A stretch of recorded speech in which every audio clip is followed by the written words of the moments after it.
Hi friends, welcome to my channel Supriya homely kitchen. আজ আমি আপনাদের কাছে নিয়েছি রাঁধুনি শুকনো লঙ্কা ফোড়ন দিয়ে নিরামিষ একটা সবজি। তার জন্য শুকনো লঙ্কা তেলের উপরে দিয়ে দিয়েছি, রাঁধুনি দিয়ে দিলাম। আর এখানে দেখুন কী কী সবজি নিয়েছি আমি: বরবটি, কুমড়ো, আলু, কাঁকরুল, বেগুন, রাঙা আলু, আর এখানে কুমড়োর ডাঁটা নিয়েছি। তো আমার এটা হয়ে গেছে।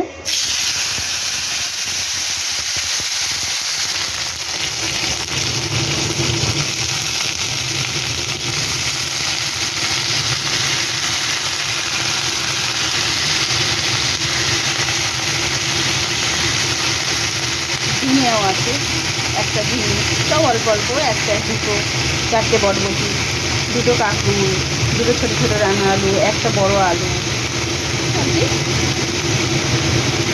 দেওয়া হয়ে গেছে। এবার আমি নেড়ে ঢাকা দেবো, পরে ফিরছি।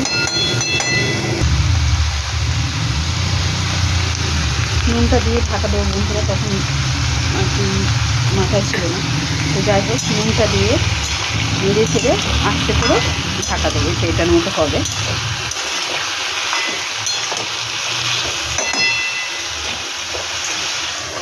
পরে ফিরছি।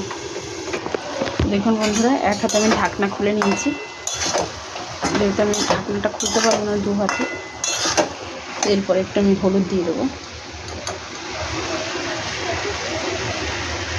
দেখুন, 1 চামচ হলুদ দিয়ে দিলাম।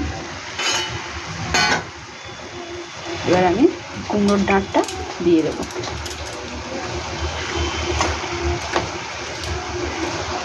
কুমড়োর ডাঁটটা দিয়ে দেবো। এর মধ্যে বড়ি দিতে পারেন, চিংড়ি মাছ দিতে পারেন, তবে আমার নিরামিষটা বেশি ভালো লাগে, এই জন্য এগুলো দিলে তো আরও টেস্ট হবে।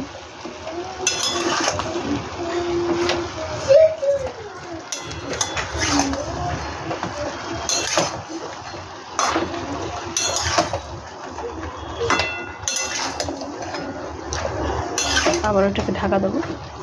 ঢাকা দিয়ে দিয়ে রান্না, বেশিক্ষণের তো রান্না না, সবজি সব গলে গেছে।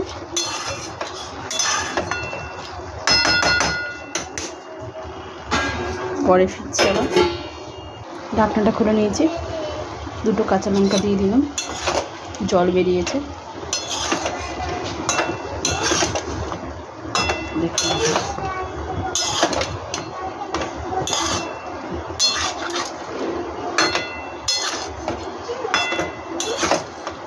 আমার ঠাকুমা শাশুড়ির হাতে রান্না।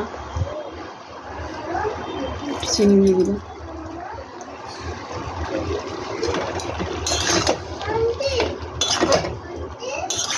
শুকনো লঙ্কা ফোড়ন দিয়ে আবারও ঢাকা দিয়ে পরে ফিরছি।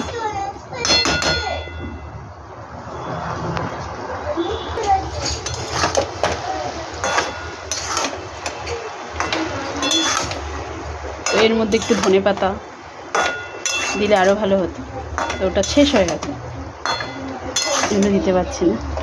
তো আমার সব সিদ্ধ হয়ে গেছে বন্ধুরা।